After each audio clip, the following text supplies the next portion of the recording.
મિત્રો આપણે last time અષ્ટકના નિયમની મર્યાદા ત્યાર પછી અષ્ટકનો નિયમ સવિસ્તાર જોઈ ગયા હતા.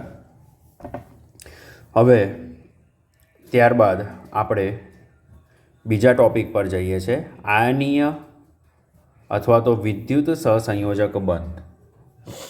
તો આયનીય અથવા વિદ્યુત સહસંયોજક બંધ કે જેને આપણે બોર્ન-હેબર ચક્ર તરીકે લઈ શકીએ છીએ, પણ એ બોર્ન-હેબર ચક્રને અહીંયા વિશિષ્ટ રીતે દર્શાવ્યું છે કે કેસોલ-લ્યુઇસના સિદ્ધાંતની મદદથી આયનીય બંધ સમજવા માટે આપણે બે બાબતો પર ધ્યાન રાખવું પડે. હવે એ બે બાબતો ઓલરેડી મેં તમને અગાઉ સમજાવી દીધી છે કે જો વાયુરૂપ તટસ્થ પરમાણુમાંથી 1 મોલ ઇલેક્ટ્રોન દૂર કરવા માટે આપવી પડતી ઉર્જા, જેને આયનીકરણ એન્થાલ્પી કહેવાય, એટલે ડેલ્ટા IH તરીકે દર્શાવીએ છીએ. એવી રીતે જો વાયુરૂપ તટસ્થ પરમાણુમાંથી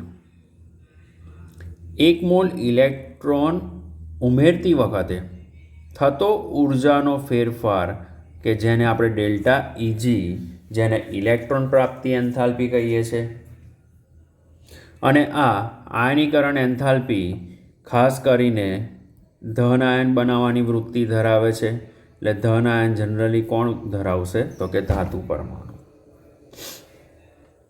ત્યાર પછી અધાતુ તત્વો કે જે ખાસ કરીને ઋણ આયન બનાવવાની વૃત્તિ ધરાવે છે. અને આવા વાયુરૂપ તટસ્થ ધન પરમાણુ અને વાયુરૂપ તટસ્થ ઋણ પરમાણુ, એટલે વાયુરૂપ ધન પરમાણુ અને વાયુરૂપ ઋણ પરમાણુ વચ્ચે જ્યારે બંધ બને અને બંધ બનવાથી જ્યારે કોઈ સંયોજન મળે છે તેને આયનીય બંધ અથવા તો વિદ્યુત બંધ તરીકે ઓળખાય. હવે ત્રીજા ચેપ્ટરનું રિવિઝન અહીંયા છે. ફરી પાછું આપણે સમજી લઈએ કે ઇલેક્ટ્રોન પ્રાપ્તિ એન્થાલ્પી એટલે કે વાયુમય કલામાં રહેલા પરમાણુ તેમની ધરા અવસ્થામાં ઇલેક્ટ્રોન મેળવે છે. અગાઉ તમને કીધું, બરાબર? વાયુમય કલામાં રહેલા પરમાણુ કે જે ઇલેક્ટ્રોન મેળવે છે. ક્લિયર? તો એને આ રીતે લેવાશે, જેને ઇલેક્ટ્રોન પ્રાપ્તિ એન્થાલ્પી તરીકે લેવાશે ડેલ્ટા EGH. હવે અગાઉ જોઈ ગયા એ પ્રમાણે ઇલેક્ટ્રોન પ્રાપ્તિ એન્થાલ્પી એ ઉષ્માક્ષેપક કે ઉષ્મા શોષક હોઈ શકે, અને એની સામે આયનીકરણ એન્થાલ્પી એ હંમેશા ઉષ્માક્ષેપક જ હોય છે. શોર્ટ ક્વેશ્ચન અથવા MCQ, બરાબર? એ હંમેશા કેવી હોય છે? ઉષ્માક્ષેપક જ હોય છે. ઇલેક્ટ્રોન બંધુતા એટલે શું? તો ઇલેક્ટ્રોન પ્રાપ્તિ સાથે સંકળાયેલી ઉર્જાના ફેરફારનું મૂલ્ય કેવું આવે છે? ઋણ. તેને ઇલેક્ટ્રોન બંધુતા કહેવાશે. તો મિત્રો, હું જ્યાં જ્યાં સર્કલ કરું છું ને એ સર્કલ તમારે ટેક્સ્ટબુકમાં કરવાનું છે. આ શબ્દો છે અને શબ્દોના આધારે આપણે ટૂંકા પ્રશ્નો સોલ્વ કરવાના છે અગાઉ. ક્લિયર? હવે અહીંયા ક્લિયર સમજાયું છે કે આયનીય બંધ પ્રમાણમાં નીચી આયનીકરણ એન્થાલ્પી ધરાવતા તત્વો, આયનીય બંધ એ પ્રમાણમાં નીચી આયનીકરણ એન્થાલ્પી ધરાવતા તત્વો અને ઇલેક્ટ્રોન પ્રાપ્તિ એન્થાલ્પી એ ઊંચું ઋણ મૂલ્ય ધરાવતા તત્વો વચ્ચે રચાય છે. તો મિત્રો, નીચી આયનીકરણ એન્થાલ્પી ધરાવતા હોય એવા કયા કયા સમૂહ આવ્યા? તો કે સમૂહ 1 અને સમૂહ 2 લઈ શકાય. ઊંચું ઋણ મૂલ્ય ધરાવતા ઇલેક્ટ્રોન પ્રાપ્તિ એન્થાલ્પી, તેમાં કયો સમૂહ લેવાય? તો કે સમૂહ 17 લઈ શકીએ. સમૂહ 16 અને સમૂહ 17, બરાબર? પણ સમૂહ 17 વધારે સરળતાથી બંધ બનાવે છે. એટલે આપણે અહીંયા આયનીય સંયોજનના સંદર્ભમાં પ્રથમ સમૂહનું સોડિયમ તત્વ અને 17મા સમૂહના ક્લોરીન તત્વને ધ્યાનમાં લઈને આયનીય અથવા તો વિદ્યુત સંયોજન સહસંયોજક બંધ કઈ રીતે બને છે એની સમજૂતી આપીએ છીએ. હવે મોટાભાગના આયનીય સંયોજનોમાં ધન આયન ધાત્વીય તત્વમાંથી જ ઉત્પન્ન થાય છે. વ્યુત્પત્તિ એટલે કે ઉત્પન્ન થાય છે. મિત્રો, ટેક્સ્ટ બુકમાં શબ્દસહ એટલા માટે જઉં છું કે આમાં કેટલાક શબ્દો આપણે પર્યાય શબ્દ તરીકે લેવા પડશે, જે તમારી ભાષામાં પણ જો તમે જવાબ લખો તો વાંધો નથી. એટલા માટે ટેક્સ્ટ બુકની લાઇન ટુ લાઇન જવું પડે છે, બરાબર. અને ઋણ આયન હંમેશા શેમાંથી બને છે? તો કે ઋણ આયન અધાત્વીય તત્વોમાંથી મળે છે. એટલે એનો મતલબ એવો થયો કે Na માંથી Na પ્લસ બનશે અને Cl માંથી શું બનશે? Cl minus. હવે જો બે અધાત્વીય તત્વોમાંથી બનેલો એમોનિયમ એ આયન અપવાદ છે. તો આ MCQ જે નીટમાં પૂછાયેલો છે, કયું નીચેનું સંયોજન છે કે જે બે અધાત્વીય તત્વોમાંથી બનેલું છે? તો એમોનિયમ NH4+. અને ઘણા બધા આયનીય સંયોજનમાં એ ધન આયન તરીકે વર્તે છે. હવે ત્યાર પછી આપણે બીજા એક પેરેગ્રાફ પર જઈએ. જો આયનીય સંયોજન સ્ફટિકમય અવસ્થામાં હોય ત્યારે, ફરી બોલું છું, જો આયનીય સંયોજન સ્ફટિકમય અવસ્થામાં હોય, એટલે અહીંયા NaCl આપ્યો છે, Na+ અને Cl-, એમની વચ્ચે કુલંબીય પારસ્પરિક ક્રિયાથી ઉર્જા સાથે એકબીજા સાથે જોડાયેલા છે અને એ એકબીજા સાથે ત્રિપરિમાણીય ગોઠવણી ધરાવે. એના માટે હું બીજો શબ્દ વાપરી શકું, કુલંબિક આકર્ષણ બળથી જોડાયેલા છે અને એ ત્રિપરિમાણીય રચના ધરાવે છે. એટલે આ સંયોજનો જુદી જુદી સ્ફટિક રચનામાં પણ સ્ફટિકીકરણ પામી શકે. એના માટે એમના આયનના કદ, પેકિંગની ગોઠવણી જેવા પરિબળો પર એ આધાર રાખે છે. તો એના માટે NaClની સ્ફટિક રચના જે મેં અગાઉ તમને દોરીને સમજાવેલી, બરાબર, NaClની સ્ફટિક રચના અહીં આપેલી છે. આપણે NaClની સ્ફટિક રચના માટે આ વસ્તુ સમજવાની છે. જો અહીંયા આયનીય સંયોજનમાં ઇલેક્ટ્રોન પ્રાપ્તિ એન્થાલ્પી અને આયનીકરણ એન્થાલ્પીનો સરવાળો જો ધન હોય, તેમ છતાં પણ સ્ફટિક રચનાની સ્થાયીતા સ્ફટિક લેટાઇસના રચનામાં મુક્ત થતી ઉર્જાના કારણે જોવા મળે છે. એટલે એનો મતલબ એવો થયો, સ્ફટિક રચના એટલે ઉપર NaClની આકૃતિ આપી છે તે. તો એના માટે આપણને સમજાયું છે કે આપણે Na ગેસમાંથી Na+ની રચના થાય ત્યારે આટલી ઉર્જા છૂટી પડે અને Clમાંથી Cl થાય ત્યારે આટલી ઉર્જા મળે અને એમનો સરવાળો કેટલો થશે? તો કે 147.1. તો મિત્રો, હું એ વસ્તુ અહીંયા લખું છું, બરાબર. એટલે એ તમારે ધ્યાનમાં લેવાની છે અને એ તમારે નોટમાં પણ લખી લેવાની છે. એટલું લખશો એટલે આ જે પેરેગ્રાફવાળો જે ટૉપિક છે એ તમને ક્લિયર થઈ જશે. પહેલું તો શું લઈશું આપણે? Na in gaseous form, it gives Na+ in gaseous form plus electron delta IH is equal to 495.8 કિલોજૂલ પર મોલ. આટલી વેલ્યુ આપેલી છે. હવે ઇલેક્ટ્રોન પ્રાપ્તિ એન્થાલ્પી માટે જવું તો Cl in gaseous form plus electron, it gives Cl minus in gaseous form. તો ત્યાં લખીશું delta EGH is equal to -348.7 કિલોજૂલ પર મોલ. હવે જો હું આ બંનેનો સરવાળો કરું,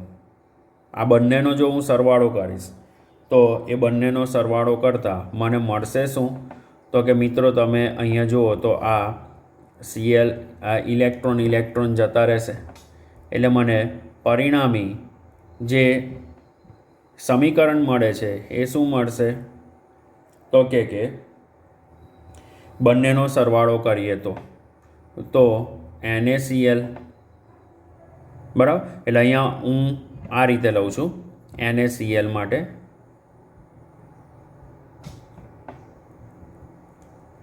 Na in gaseous form plus Cl in gaseous form, it gives Na plus in gaseous form plus Cl minus in gaseous form.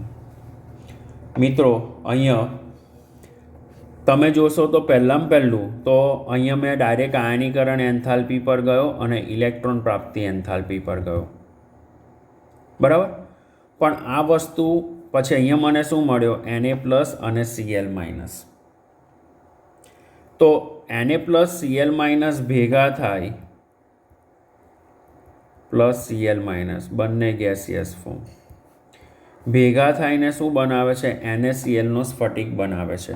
તો NaClનો સ્ફટિક બનાવવા માટે 147.1 આ બેનો ડિફરન્સ લેશો ને એટલે આટલો આવશે, કિલો જૂલ પર મોલ જેટલી લેટાઇસ એન્થાલ્પી આપણને પ્રાપ્ત થશે, બંનેનો સરવાળો. પરંતુ જો મારે NaClને તોડવો હોય, બરાબર, તો ત્યાં જે ઉર્જા છે એ ઉર્જાનો જે ફેરફાર છે એ માઇનસ 788 કિલો જૂલ પર મોલ જેટલો છે. આટલી ઉર્જા શોષાતી ઉર્જા છે, બરાબર, કે જે છૂટી પડતી ઉર્જા કરતાં વધારે છે. તો આપણને આટલી વસ્તુ સમજાવેલી છે. બોર્ન-હેબર ચક્ર ડિટેલમાં નથી સમજાવ્યું એટલે મેં તમને અહીંયા Na સોલિડમાંથી Na ગેસિયસ ફોર્મ કેવી રીતે થાય એ સમજાવ્યું નથી. એટલે કે એને આપણે ઉધ્વપાતિત ઉર્જા કહેવાશે. બીજું મેં વિઘટિત ઉર્જા પણ લીધી નથી, બરાબર, વિઘટિત ઉર્જા પણ લીધી નથી, કે જેમાં આપણે આ જે Cl છે એ Clનું વિઘટન થાય એટલે D/2 તેમાંથી Cl પ્લસ Cl છૂટા પડે. તો આની પણ મેં સમજૂતી અહીંયા લીધી નથી, ટેક્સ્ટબુકમાં આપ્યું નથી. એટલે ક્લિયર? એટલે આપણે ખાલી વાયુરૂપ તટસ્થ પરમાણુને ધ્યાનમાં લઈ અને આની સમજૂતી મેળવીશું. તો મિત્રો આ તમારે લખી લેવાનું હતું. હવે એના પછી આપણે જઈએ તો બે વસ્તુ અહીંયા સમજાવી છે મને, કે આયનીય સંયોજનની સ્થાયીતાનું ગુણાત્મક માપન તેની લેટાઇસ સર્જન એન્થાલ્પી દ્વારા પૂરું પાડવામાં આવે છે અને એ વાયુમય અવસ્થામાં આયનીય સ્પીસીસના ફરતે માત્ર અષ્ટકથી જ પ્રાપ્ત થાય છે. અષ્ટક એટલે 8, અષ્ટક રચના પૂર્ણ થાય. એટલે લેટાઇસ એન્થાલ્પી એ આયનીય બંધ સર્જનમાં એક અગત્યની ભૂમિકા ભજવી શકે છે. હવે લેટાઇસ એન્થાલ્પી એટલે આ સ્ફટિકને તોડવા માટે જરૂરી ઉર્જા, એને લેટાઇસ ઉર્જા કહેવાશે, બરાબર. તો એના માટેની વ્યાખ્યા આપી છે કે આયનીય ઘનની લેટાઇસ એન્થાલ્પી એટલે કે 1 મોલ ઘન સંયોજનને સંપૂર્ણપણે વાયુમય ઘટકીય આયનોમાં ફેરવવા માટે જરૂરી ઉર્જા. એટલે મેં તમને કીધું અગાઉ કે NaClની લેટાઇસ એન્થાલ્પી કેટલી છે? 788 કિલો જૂલ પર મોલ. માઇનસ એટલા માટે કે મારે ત્યાં એ ઉર્જા આપવી પડે છે, એટલે એટલી ઉર્જાની અહીંયા જરૂર પડે છે કે NaClનું વિઘટન કરીને Na પ્લસ અને Cl માઇનસ આયન બનાવવા માટે. અગાઉ મેં ત્યારે જ્યાં લીધી હતી ત્યાં આ શું હતી મિત્રો? આ એની સર્જન એન્થાલ્પી હતી. હા, આ શું હતી? એની સર્જન એન્થાલ્પી. એ એની સર્જન એન્થાલ્પી કહેવાશે. ક્લિયર થઈ ગયું ને? સર્જન એન્થાલ્પી અને લેટાઇસ એન્થાલ્પી વચ્ચેનો ડિફરન્સ. સર્જન એન્થાલ્પી એટલે જ્યારે આયનીકરણ એન્થાલ્પી અને ઇલેક્ટ્રોન પ્રાપ્તિના એન્થાલ્પીના સરવાળાથી મળતું મૂલ્ય, કે જેને આપણે સર્જન એન્થાલ્પી તરીકે લઈએ છીએ. હવે NaClની લેટાઇસ એન્થાલ્પી 788 કિલો જૂલ પર મોલ છે. એટલે એનો અર્થ એવો થશે કે ઘન NaClને અનંત અંતરે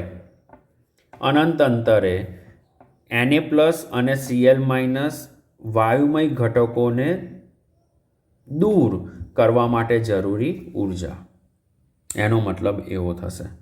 એટલે એને તમે આ રીતે પણ લઈ શકો છો કે સપોઝ મારી જોડે આ રીતે Na+ અને Cl- છે, તો હું એને આવું કરી શકું, NaCl in solid form. It gives Na+ in gaseous form plus Cl- in gaseous form. એ વખતે જરૂરી ઉર્જા કેટલી થશે? ΔH બરાબર -788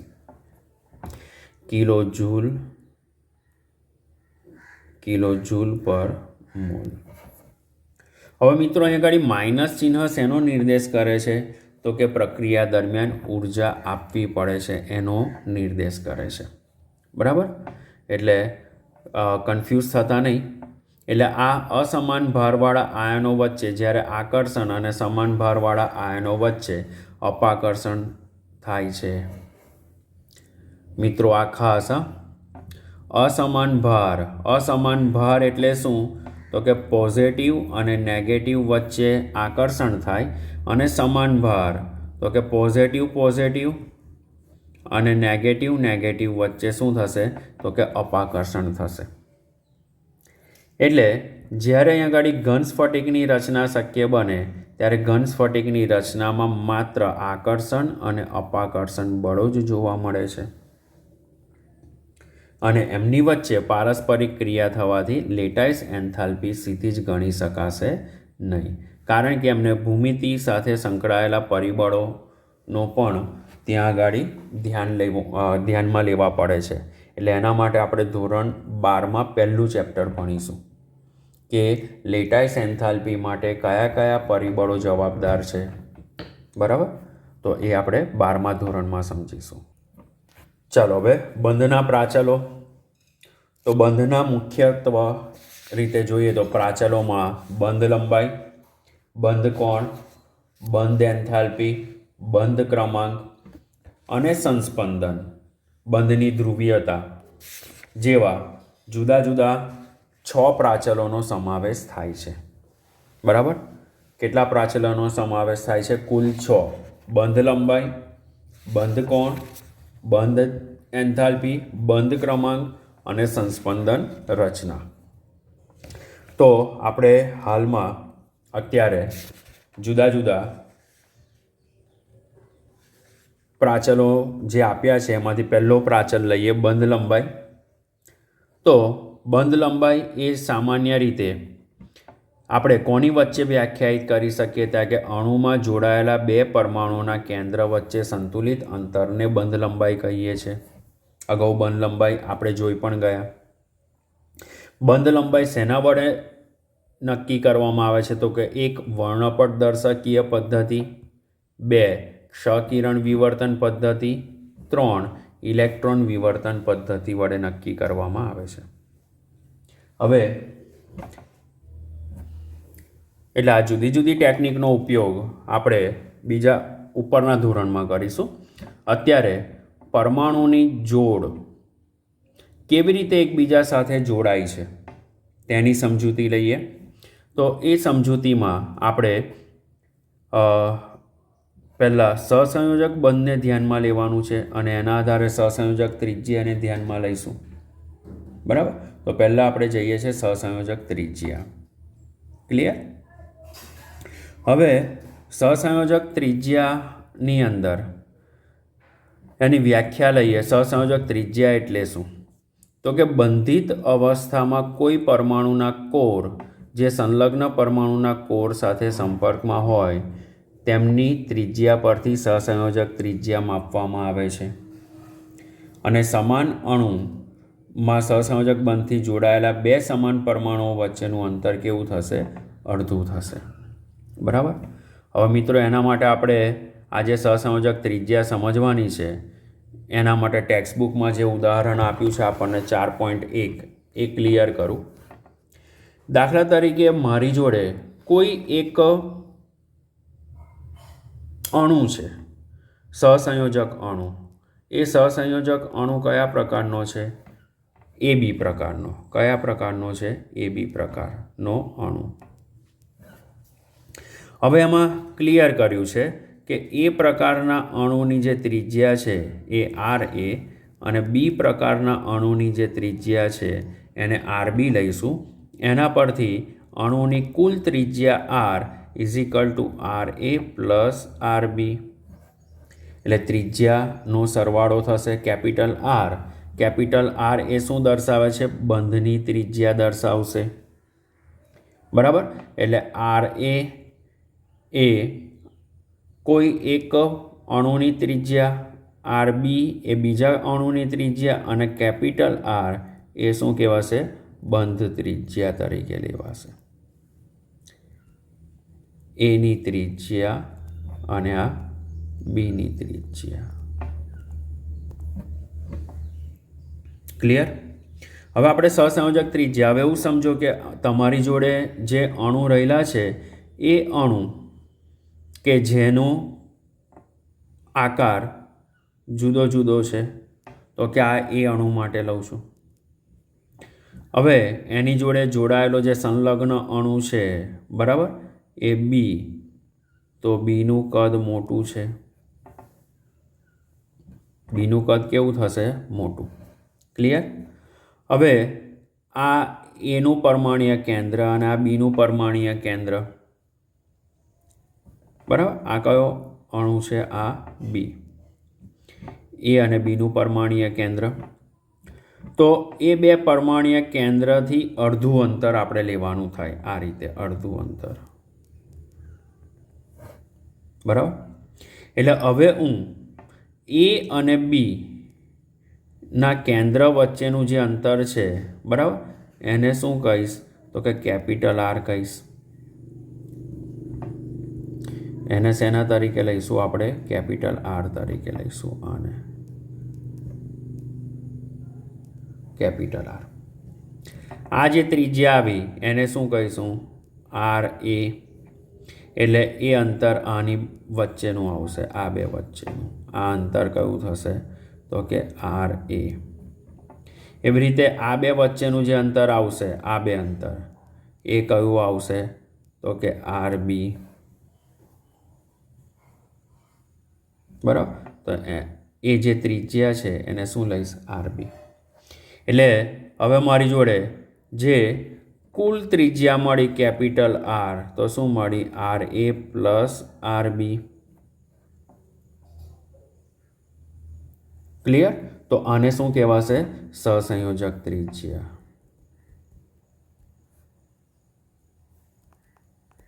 શું કહેવાશે? સહસંયોજક ત્રિજ્યા કહેવામાં આવે છે. ક્લિયર? એટલે આની અંદર શું થયું? તો કે એ અને બી અણુ કેવા છે? તો કે એ અણુ કેવા છે? તો કે એ અણુ જુદા જુદા છે. અને એમની વચ્ચે આપણે આ જે ત્રિજ્યા છે એ ત્રિજ્યા મેળવીએ છીએ. હવે આનો તમને ખ્યાલ આવી ગયો. હવે હું જઉં છું સહસંયોજક ત્રિજ્યા કેવા? તો કે A2 અણુ માટે. A2 અણુ માટે સહસંયોજક ત્રિજ્યા માટે જાઉં. A2 અણુ માટે જે સહસંયોજક ત્રિજ્યા, એટલે એનો મતલબ એવો થયો કે જો મારી જોડે બે ક્લોરીનના અણુ હોય, સમાન પરમાણુઓ, તો સમાન પરમાણુ માટે શું થશે? તો કે સમાન પરમાણુ માટે તો અગાઉ જોઈ ગયા હતા એ રીતે જ કે બે સમાન પરમાણુઓના પરમાણુ કેન્દ્રથી ત્રિજ્યાનું અડધું અંતર, એટલે ડિસ્ટન્સ બાય 2. બરાબર. એને શું કહીશું આપણે? પરમાણ્વીય ત્રિજ્યા. પરમાણ્વીય ત્રિજ્યા. બરાબર. અને આ જે છે અહીંથી આટલું અંતર, એ શું આવ્યું? એની સહસંયોજક ત્રિજ્યા આવી. ક્લિયર? ઓકે. હવે મારી જોડે, હવે અહીંયા ખાસ સમજજો, હવે મારી જોડે અહીંયા હવે હું જાઉં છું વાન ડર વાલ્સ ત્રિજ્યા.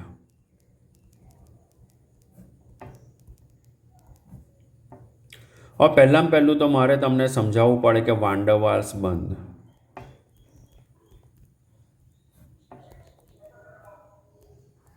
શું સમજાવવું પડે મારે? વાન ડર વાલ્સ બંધ. વાંડરવાલ્સ બંધ એ શું છે? તો વાંડરવાલ્સ બંધ એ સાર્વત્રિક છે. કોઈ પણ જગ્યાએ વાંડરવાલ્સ બંધ જોવા જ મળે છે. બરાબર. તો વાંડરવાલ્સ ત્રિજ્યા પરમાણુની એકંદરે ત્રિજ્યા દર્શાવેલી છે, જેમાં અબંધકારક પરિસ્થિતિના સંયોજકતા કોષનો પણ સમાવેશ થાય છે. એટલે સર્વત્ર બધે જ છે. તો હું લઉં છું ક્લોરીનના તત્વમાં વાંડરવાલ્સ ત્રિજ્યા. ક્લોરીનનો જે અણુ છે એ અણુમાં વાંડરવાલ્સ ત્રિજ્યા લઉં. તો એ ક્લોરીનનો અણુ જો મારે સમજવો હોય તો એ ક્લોરીનના અણુને હું આ રીતે દર્શાવું છું, જે મને આકૃતિ આ રીતે મળશે. તો કે આ એક ક્લોરીનનો અણુ, આ બીજો ક્લોરીનનો અણુ. મારે થોડીક જગ્યાનો પ્રોબ્લેમ છે એટલે આ રીતે લઉં છું. બરાબર. હવે આ ક્લોરીનના અણુની આજુબાજુનો આ જે વિસ્તાર છે કે જ્યાં આગળ એના સંયોજકતા ઇલેક્ટ્રોન ફરતા રહે છે, ત્યાં શું ફરતા રહે છે? એના સંયોજકતા ઇલેક્ટ્રોન ફરતા રહે છે. હવે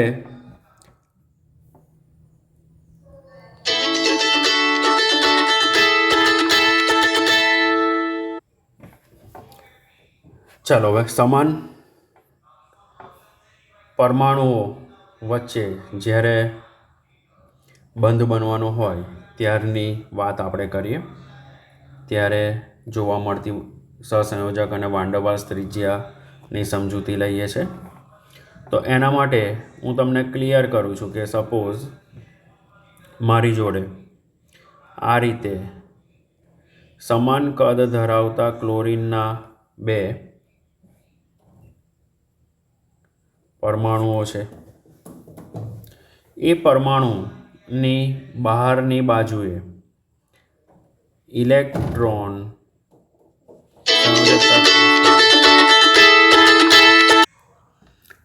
તો અહીં એક ક્લોરીનના અણુમાં મેં આ રીતે એની આજુબાજુ સંયોજકતા ઇલેક્ટ્રોનને દર્શાવ્યા. એવી રીતે બીજો એક ક્લોરીનનો અણુ લઉં છું. એ ક્લોરીનના અણુમાં તો હવે ક્લોરીનનો બીજો અણુ દોરું છું. તો ક્લોરીનનો બીજો અણુ આ રીતે લેવાશે. બરાબર. આ રીતે લઉં છું. એવું સમજો કે આ ગ્રીન કલરથી દોરેલા જે સર્કલ છે એ સર્કલ સેમ જ છે, એવું સમજી લેજો. હવે મિત્રો, અહીંયા આ જે મારી જોડે રચના છે એ રચનામાં અહીંયાથી આ રીતે એક કેન્દ્રમાંથી પસાર થતી એક રેખા દોરી દઉં છું. હવે જો હું અહીંયા આ બે કેન્દ્ર વચ્ચેનું અંતર લઉં છું, આ બે ક્લોરીન પરમાણુ વચ્ચેનું અંતર લઉં છું, તો એ અંતર આખું મને કેટલું મળશે? તો કે એ આખું અંતર મને મળશે 198 પિકોમીટર. કેટલું મળશે? 198 પિકોમીટર. ક્લિયર? પણ એની જો મારે ત્રિજ્યા લેવી હોય તો ત્રિજ્યા કેટલી આવશે? 99 પિકોમીટર. કારણ કે D/2 બરાબર ત્રિજ્યા. બરાબર. એવી રીતે અહીંયા પણ ક્લોરીનનું અંતર તો આટલું જ છે.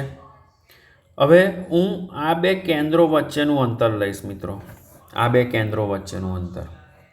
તો એ અંતર મને કેટલું મળશે? તો કે 360 પિકોમીટર. એ કેટલું મળશે? 360 પિકોમીટર. હવે મારે જે અંતર લેવાનું છે એ અંતર કોની વચ્ચેનું લેવાનું છે એ ખાસ સમજવાનું છે. તો એ અંતર મારે આ કેન્દ્ર અને અહીંયા સંયોજકતા ઇલેક્ટ્રોન કે જે બહારની બાજુ એટલો ભાગ એને રોકેલો છે, એ અંતર મારે લેવાનું છે. તો આ જે અંતર છે પિંક કલરથી લખ્યું એને શું કહેવાશે? વાંડરવાલ્સ ત્રિજ્યા. એને શું કહેવાશે? વાંડરવાલ્સ ત્રિજ્યા. અને એ વાંડરવાલ્સ ત્રિજ્યાનું મૂલ્ય કેટલું આવશે? તો કે 180 પિકોમીટર. એ વાન ડર વાલ્સ ત્રિજ્યાનું મૂલ્ય કેટલું આવશે? 180 પિકોમીટર. બરાબર. તો વાન ડર વાલ્સ ત્રિજ્યાને VAW તરીકે દર્શાવ્યું છે, વાન ડર વાલ્સ રેડિયસ. બરાબર. અને જે ક્લોરીન છે એ ક્લોરીન માટે RC લીધું છે, RC. તો ત્રિજ્યા કોની છે? તો કે ક્લોરીનની. ક્લિયર? તો આ રીતે સહસંયોજક ત્રિજ્યા અને વાન ડર વાલ્સ ત્રિજ્યા વચ્ચેનો ભેદ તમે નક્કી કરી શકો છો. તો આવી જ રીતે એક બંધ આવેલો હોય, બે બંધ આવેલો હોય કે ત્રણ બંધ આવેલા હોય, તો એની જે ત્રિજ્યા છે એ ત્રિજ્યા અલગ અલગ હોઈ શકે છે, જે આપણે આગળ કોઠામાં જોઈએ છે, કોષ્ટકમાં જે આપ્યું છે તે. બરાબર. એટલે એમની લંબાઈ અને એના આધારે એમની ત્રિજ્યા નક્કી થઈ શકે. બરાબર. તો એના પર જઈએ હવે. તો આપણે આ સહસંયોજક ત્રિજ્યા કમ્પ્લીટ થયા પછી અહીંયા મેં આ તમને આ જે ત્રિજ્યા છે એ ત્રિજ્યા અને પછીની આ ત્રિજ્યાની સમજૂતી લઈ ગયા. હવે ત્યાર પછી મને અહીંયા આ ટેબલ આપ્યું છે, બંધનો પ્રકાર અને એની ત્રિજ્યા. તો ત્યાં તમે એક અનુમાન લગાડી શકો છો કે સમાન પરમાણુ આવેલા હોય. દાખલા તરીકે હું કાર્બન નાઇટ્રોજન લઉં છું. બરાબર. Carbon nitrogen. તો કાર્બન નાઇટ્રોજન અને બીજું આ એક, આ બે અને આ ત્રણ. બરાબર. તેમાં જઈએ તો એકલ બંધની બંધ લંબાઈ વધુ. બરાબર. એકલ બંધની બંધ લંબાઈ વધુ, ડબલ બંધની બંધ લંબાઈ ઓછી અને ટ્રિપલ બંધની બંધ લંબાઈ એનાથી પણ, એટલે હું અહીં લખીશ વધુ ઓછી થશે. બરાબર. એટલે એનો મતલબ એવો થયો કે સિંગલ બોન્ડ લાંબો છે, એટલે હું એને અહીંયા સિમ્બોલ તરીકે લઉં છું. એટલે તમારે અહીંયા ક્લિયર કરવાનું કે એક બંધની બંધ લંબાઈ વધારે, એનાથી ઓછી બંધ લંબાઈ દ્વિબંધવાળાની અને એનાથી ઓછી બંધ લંબાઈ ત્રિબંધવાળાની આવશે.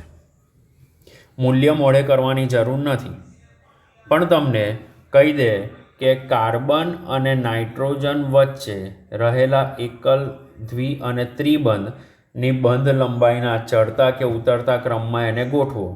તો તમારે દર્શાવવાનું છે કે C single bond N, C double bond N, C triple bond N. બરાબર. પછી એમની વચ્ચે ગ્રેટર ધેન કે લેસ ધેન ચડતો કે ઉતરતો ક્રમ કીધો હોય એ પ્રમાણે તમારે એની વચ્ચે સંજ્ઞા મૂકતા જવાનું છે. તો આ સહસંયોજક બંધની બંધ લંબાઈ થઈ. બરાબર.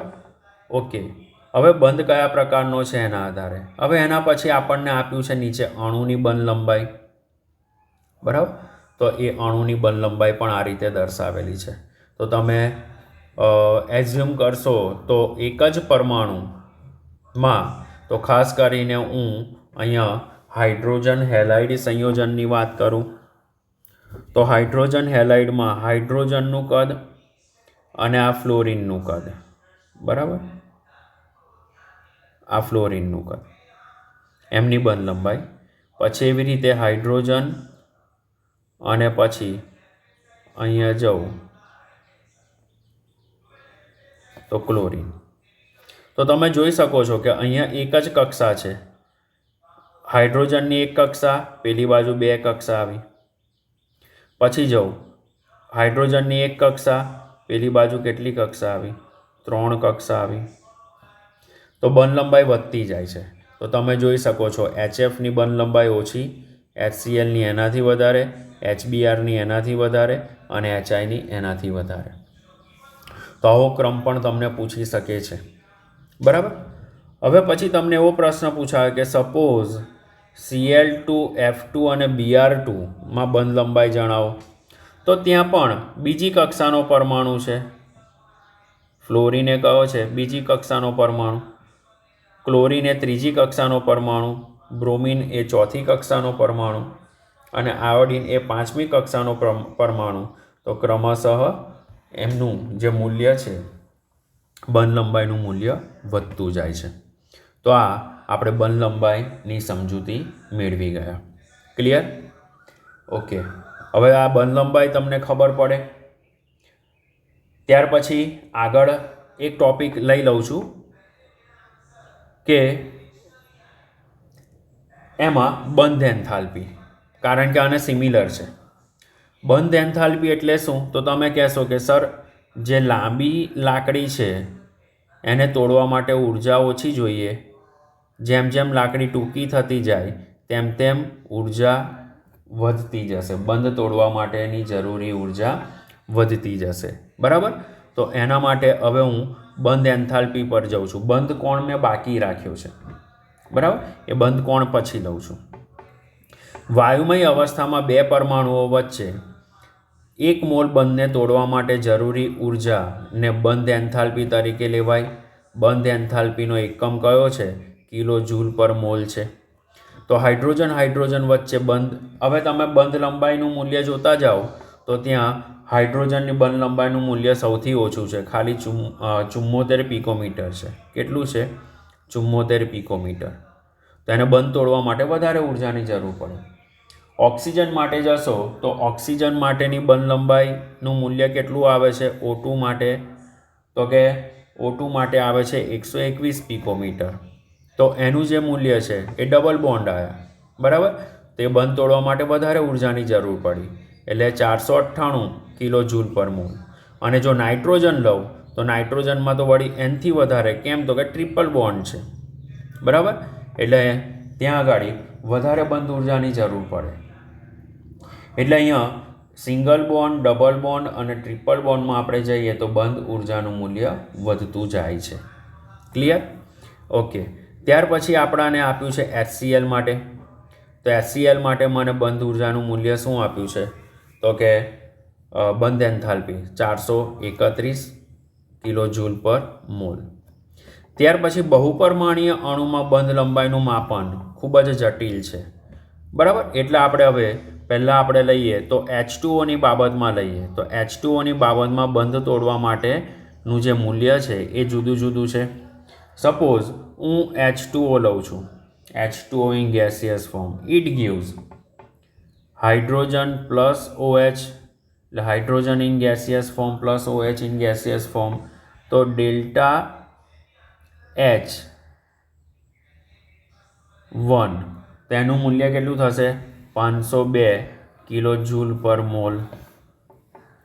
હવે પાણીના બીજા અણુને તોડવો છે, તો પાણીના બીજા અણુને તોડવા માટે H પ્લસ O, આ પણ ગેસિયસ ફોર્મ. તો ડેલ્ટા H2, બરાબર, એનું મૂલ્ય તો કે પહેલાં કરતાં ઓછું મળશે, 427 કિલો જૂલ પર મોલ. તો મિત્રો પહેલાં મેં આવું કર્યું. આ જે ઓક્સિજન અને હાઇડ્રોજન છે તો પહેલાં બે બંધ છે. બે બંધમાંથી કોઈ એક બંધ તોડવા માટે મારે ઉર્જાની જરૂર પડે છે, તો HOH રહ્યો. બરાબર? આ પહેલું. હવે બીજામાં શું કરીશું? આ OHને તોડવો છે તો O વત્તા H, તો અહીં એક જ બંધ આવ્યો. એટલે આપણે એવું કહી શકીએ કે જો બે બંધ હોય તો બે બંધને તોડવા માટે વધારે ઉર્જાની જરૂર પડે, અને એક બંધ હોય કારણ કે અહીંયા આગળ બહુપરમાણીય અણુ છે, એટલે બહુપરમાણીય અણુમાં આ થઈ શકે છે. એટલે હવે પછી મારે શું કરવું પડે? કુલ વિયોજન એન્થાલ્પી લેવી પડે. તો કુલ વિયોજન એન્થાલ્પી એટલે આનું મારે સરેરાશ કાઢવું પડશે. તો કુલ વિયોજન એન્થાલ્પી માટે હું શું કરીશ? તો 502 વત્તા 427 ઇઝ ઇક્વલ ટુ જે વેલ્યુ આવે એને 2 વડે ભાગવી પડે. એટલે સૂત્ર આવું બનશે: 502 વત્તા 427 ભાગ્યા 2. 3 બંધ હોય તો મારે 3 લેવું પડે. એટલે અહીંયા આને શું કહેવાશે?